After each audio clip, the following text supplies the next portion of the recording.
So this is what we call continuously compound interest. And when we continuously compound, this is when your interest basically compounds on itself instantaneously. And you think that sounds like you're gonna get a lot of money, which you really are, but what's gonna happen is there's a limiting factor. And the formula for this involves the uh, natural exponent, which we call base E. So in this formula, A is equal to your principal P, and then the natural exponent R, what we call base E. E is always raised to a power, so we're going to raise this to the R and the T, where A is still your ending balance, and P is still your initial investment or your principal. E is the natural base or the natural exponent, and it's always a power. So E is going to be so we call the natural base. R is your rate expressed as a decimal, and T is your time in years.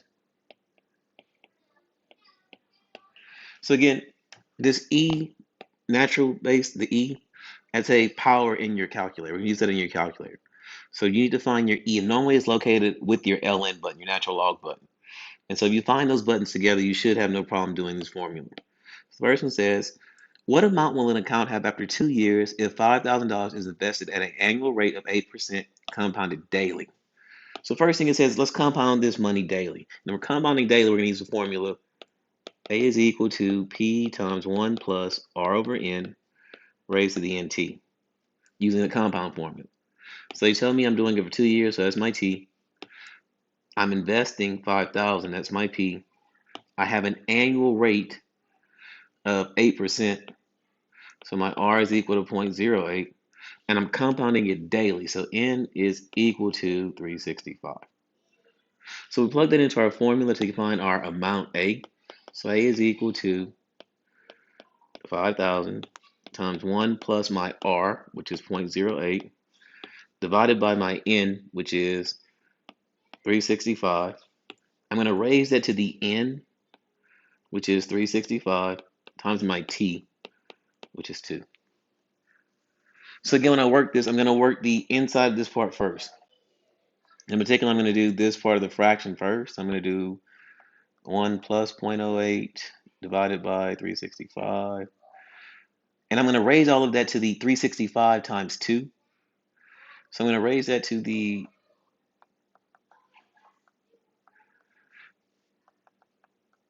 730 power.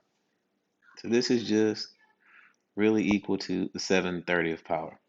And so when I get that, when I do all that, I get A is equal to this 5,000 times, and I get this number 1.173490298. And I multiply that number that I just got there by 5,000.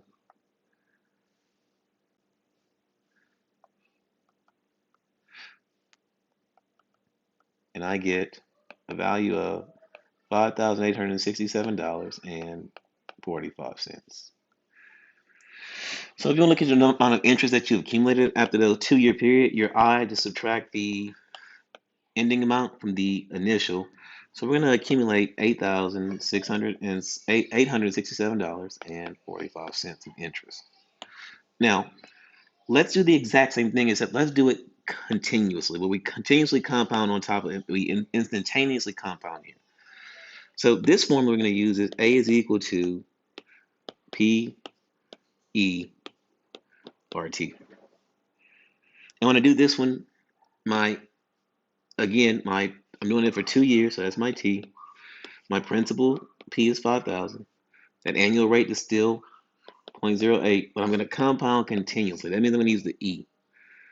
And so when I plug this in, I get A equal to 5,000 times E.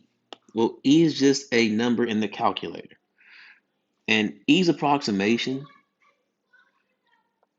is 2.718281828, and it keeps repeating. So we want to use the actual E button in our calculator. So this would be E raised to the R, which is your 0.08, times your T, which is 2. So when I do this, I'm going to work out this part first. E raised to all of this. So 0.08 times 2 is 0.16. So this will be E raised to the 0.16 power. So I'm going to do E raised to the 0.16 power.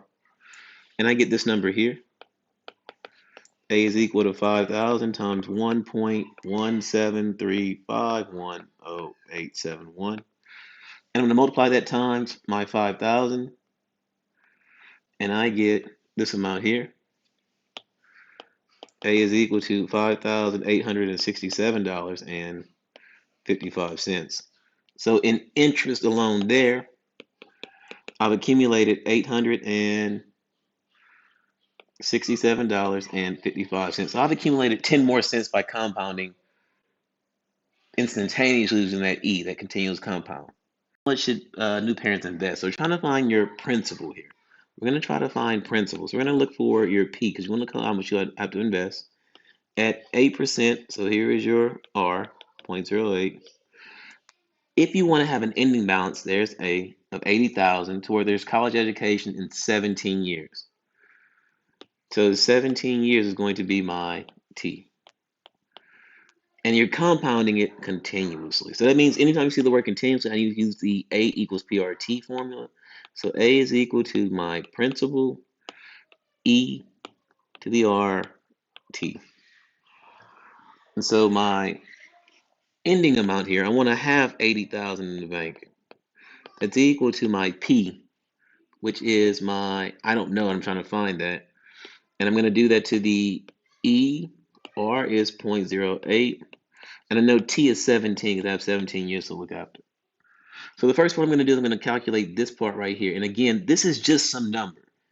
So you're going to do E and then 0.08 times 17 is 1.36. So you're really doing E raised to the 1.36. When I do that, I get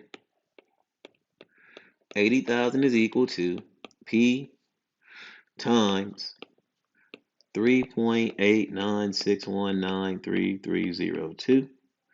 And if I want to find P, I need to divide by everything that's not P on that side.